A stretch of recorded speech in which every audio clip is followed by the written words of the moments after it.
Our last journal entry has to do now with depreciation. So remember, we have a car and we have some computer and equipment. And so we need to depreciate these assets, which really all depreciation is recognizing expense for using assets. So that's what we're going to do. So what I want you to remember with depreciation, when we calculate depreciation expense, our formula is going to be cost, so whatever cost we paid, minus any salvage value or what we think we can get out of it at the end of this thing called useful life. Now, this is just an accounting estimate. We're just going to kind of touch the surface with depreciation right now. We're going to dive into it a little bit later in a future chapter, but that's the recognition of an asset that we have in our business that's considered a long-term asset. So let's talk about the car, first of all. Remember, the car originally had a cost of $20,000.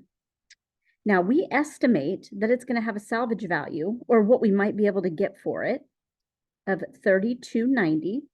And we're going to divide that by the useful life.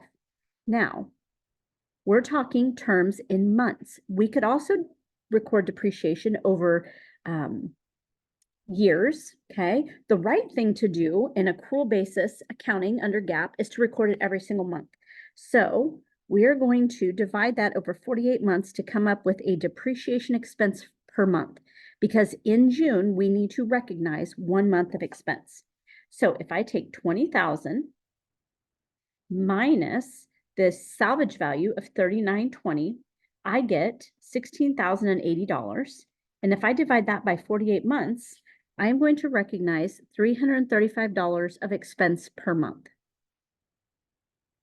Now, let's go ahead and do the computer and the equipment. I got to get my drawing tool to work here. Computer, and I don't know what its problem is, but it seems to be struggling a bit. All right, so computer and equipment. What I want to do is take that original cost, which I need to go down and figure out what it was because I don't remember. I think it was $5,100, but let's double check. Okay, so here are the accounts we're talking about. Sorry, computer and equipment, $5,100, and car of $2,000. We're going to be using accumulated depreciation for the equipment and the car on a separate basis. So that's why we're calculating these separate. The other reason why we're calculating these separate is because we have different amounts that we need to consider. So the computer and equipment cost us $5,100. If we say there is 0 of salvage value, so at the end, it's not worth anything, divide that by 3 years or 36 months. Okay, let me draw this here because we had that in there before. That means we're going to have depreciation expense of $5,100 minus no salvage value divided by 36 months gives us, we're just going to say $142. Okay, approximately 142. It said 141.666667. Okay, but this is our depreciation expense per month. So how do we record this? We'll give you a hint. We never, ever, ever adjust the actual asset. Instead, we are going to record a journal entry to record all the depreciation expense. That I don't have to keep separate. I could, but I don't have to, okay? So my depreciation expense is going to be both of those items. So $335 plus $142. So $335 plus $142. And $335 plus $142 is going to give me $477 total depreciation.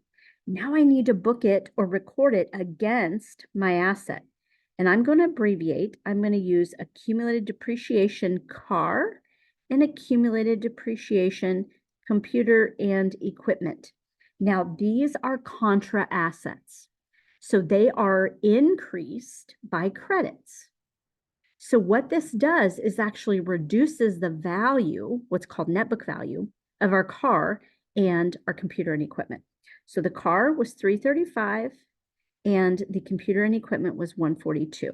Now remember, those are contra assets, accumulated depreciation. on our individual assets themselves.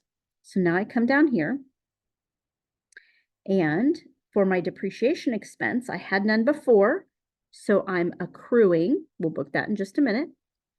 So now I have depreciation expense at $477. And here is my accumulated depreciation on the equipment or computer and equipment. That was $142.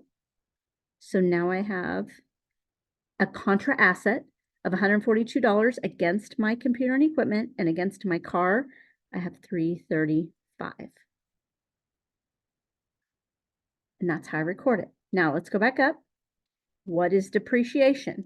Well, this now is a deferral. Okay. Now, we did say that we were going to accrue this depreciation expense.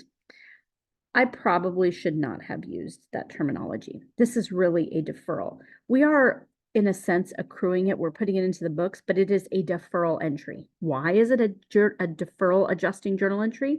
Because we're adjusting the value of the asset through the contra asset. That's going to change the income statement, statement of equity, and the balance sheet.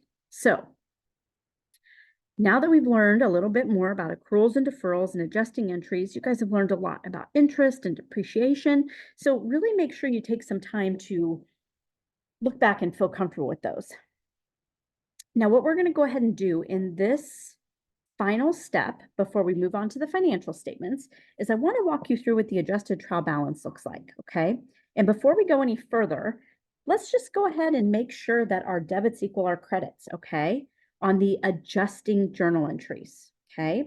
So I'm going to go ahead and add the debits, 980 plus 80 plus 64 plus 160 plus 38 plus 477. And I'm going to hope that my math in my calculator is appropriate. And I'm also going to hope that my debits do in fact equal my credits. Okay, so I get 1,655. And if I add my credits, I've got 160 plus 200 plus 142 plus 335 plus 64 plus 80 plus 38 plus 980. So the importance of making sure that we have everything recorded correctly as we go, because we want to make sure that our debits equal our credits. So 160, and I did something wrong, plus my 200, plus my 142, plus my 335, plus 64, plus 80, plus 38, plus 980. I'm getting something different. So what did I do wrong here? All right, I need to double check. My 980 equals my 980. My 80 equals my 80. My 64 equals my 64. My 160 equals my 160. My 38 equals my 38. My 200 and my 477. So maybe I just have my debits wrong. 980 plus 80 plus 64 plus 160 plus 38 plus 200 plus 477. Ah, okay. I must have just forgot to add the 477. So even I make mistakes, okay? So we just have to make sure that we work through these things and practice through them. So I should have 1999 on each side, okay? So again, even I make mistakes. All right, so as we go through this now, we can't go ahead, we could technically add up the debits and the credits, but they're not going to balance, okay? Why? Well, because they balanced here with everything we had before. We haven't brought over our final balances yet. So the adjusted trial balance includes all the balances after any adjustments. We made no adjustments to cash, so that should be 1979. We made no adjustments to computer and equipment, so that should be 1500 or 5100. Remember, we did record depreciation, but that's in the contra asset, okay? So again here, bring over the 20,000. Yes, we adjusted it, but only through the contra asset. We've already updated these. My note payable did not change because remember, we only recorded interest. We have no credit card fee, credit card payable, no unearned fees, so that's good. We've already adjusted revenue, some expenses, those that we didn't, let's just bring these across. Gas expense didn't change, advertising didn't change, travel expense didn't change, neither did our capital, and neither did our withdrawals. So now I need to add all these up and make sure they agree. Okay, so 1979 plus 6280 plus 80 plus 2200 plus 5100 plus 20,000 plus 1280 plus 564 plus 260. I'm getting nervous. I don't know about you all. 55, 620, 445, 200, and 477. Oh, don't forget withdrawals, 300. Okay, so I get 39,967. Ugh, and I'm really nervous to do this one. Okay, 142 plus 335 plus 944 plus 80 plus 38 plus 15,448 plus 10, 780. Oh, 12,200. 39,967. Oh, thank goodness. Jeez Louise. All right.